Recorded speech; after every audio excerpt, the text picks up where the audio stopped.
દેશનું સામાન્ય બજેટ તારીખ 1 ફેબ્રુઆરીના રોજ રજૂ થવાનું છે, ત્યારે એશિયાની સૌથી મોટી ગણાતી ઔદ્યોગિક વસાહત અંકલેશ્વરના ઉદ્યોગપતિઓની નજર બજેટ પર ટકેલી છે.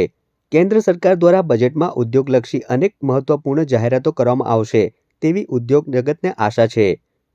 ઉદ્યોગોના વિકાસનો પાયો ગણાતા એમએસએમઈ સેક્ટરને વધુ મજબૂત બનાવવા માટે સરકાર દ્વારા અસરકારક અને વ્યવહારુ યોજનાઓ અમલમાં મૂકવામાં આવે તેવી ઉદ્યોગપતિઓની માંગ છે.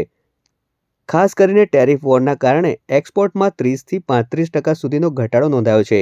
આવી પરિસ્થિતિમાં એક્સપોર્ટને ફરી ગતિ આપવા માટે સરકાર દ્વારા વિશેષ ઇન્સેન્ટિવ જાહેર કરવામાં આવે તેવી માંગ ઉઠી છે. અંકલેશ્વર ઉદ્યોગ મંડળના પ્રમુખ વિમલ જેઠવાએ જણાવ્યું હતું કે એક્સપોર્ટ આધારિત ઉદ્યોગોને તાત્કાલિક બૂસ્ટરની જરૂર છે.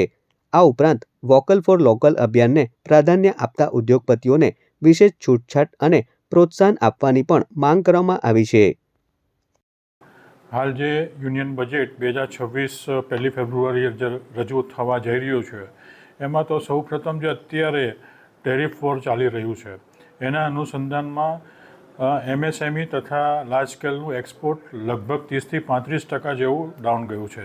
તો એને બૂસ્ટર મળે એના માટે કોઈ ઇન્ટેન્સિવ સરકારશ્રી જાહેરાત કરે તેવું હોવું જોઈએ. બીજું, સાથે સાથે જે સરકારશ્રીની હાકલ છે કે લોકલ ફોર વોકલ, એમાં જો કોઈ ઇન્ડસ્ટ્રીઝ પોતાના 100% રો મટીરિયલ ઇન્ડિજિનિયસ વાપરે અથવા ઇન્ડિજિનિયસ પ્રોડક્ટથી પ્રોડક્ટ બનાવે તો સરકારશ્રી તરફથી એમને સ્પેશિયલ ઇન્ટેન્સિવ 1 કે 2% જેવું મળવું જોઈએ, જેથી કરીને એમને પ્રોત્સાહન મળે અને આપણે જે માનનીય નરેન્દ્રભાઈ શ્રી મોદીના જે આહ્વાન છે કે આવનાર દિવસોમાં આપણે 2nd કે 3rd નંબરની ઇકોનોમી પર જઈ રહ્યા છે, એને આગળ વેગવંતુ બનાવવામાં મોટું પ્રોત્સાહન મળશે. સ્થાનિક ઉત્પાદનને વધારવા માટે સરકાર તરફથી ટેક્સ રાહત અને અન્ય સહાય મળે તેવી ઉદ્યોગ જગતની અપેક્ષા છે. ઉદ્યોગપતિ રાજેશ દુધાતે જણાવ્યું હતું કે ઉદ્યોગોને મળતી પરમિશન અને પ્રોજેક્ટ ઇમ્પ્લિમેન્ટેશનની પ્રક્રિયા વધુ સરળ અને ઝડપી બનાવવામાં આવે તો નવા રોકાણો અને રોજગારની તકો ઊભી થશે. ખાસ કરીને જો જોઈએ તો એક્સપેક્ટેશન એવું કહી શકાય કે જ્યારે મેક ઇન ઇન્ડિયા કોન્સેપ્ટ જ્યારે શ્રી માનનીય નરેન્દ્રભાઈ મોદીએ આપણને આપેલો છે અને એને લઈને આગળ આપણે જો ગ્રોથ એન્જિન તરીકે આપણા દેશને બતાવવું હોય તો એમએસએમઈને સપોર્ટેડ જે કાંઈ રિફોર્મ કરી શકે સરકાર એને કરવા જોઈએ.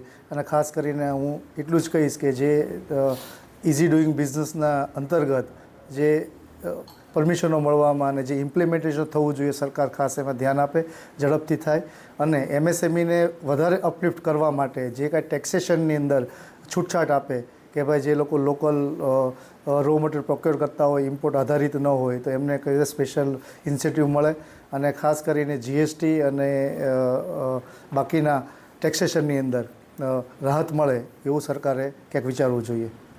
આગામી બજેટ ઉદ્યોગલક્ષી રહેશે તેવી આશા સાથે અંકલેશ્વર સહિત સમગ્ર ઉદ્યોગ જગત સરકાર તરફથી સ્પષ્ટ અને વિકાસલક્ષી નિર્ણયોની રાહ જોઈ રહ્યું છે. તારીખ 1 ફેબ્રુઆરીએ કેન્દ્ર સરકારનું યુનિયન બજેટ સંસદમાં રજૂ થવા જઈ રહ્યું છે, ત્યારે એશિયાની સૌથી મોટી ઔદ્યોગિક વસાહત અંકલેશ્વરના ઉદ્યોગપતિઓ કેન્દ્રીય બજેટમાં વિશેષ આશા રાખીને બેઠા છે. ખાસ કરીને એમએસએમઈ સેક્ટરને વધુ મજબૂત બનાવાય તેવી માંગ કરી રહ્યા છે. તો બીજી તરફ જે લોકલ ઇન્ગ્રીડિયન્ટ્સનો ઉપયોગ કરી અને પ્રોડક્શન કરે છે તે લોકોને વધુ છૂટછાટ આપવામાં આવે તેવી પણ તેઓ દ્વારા માંગ કરવામાં આવી રહી છે.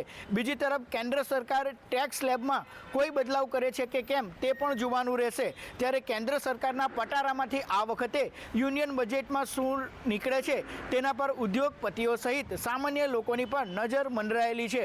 જય વ્યાસ, કનેક્ટ ગુજરાત, અંકલેશ્વર.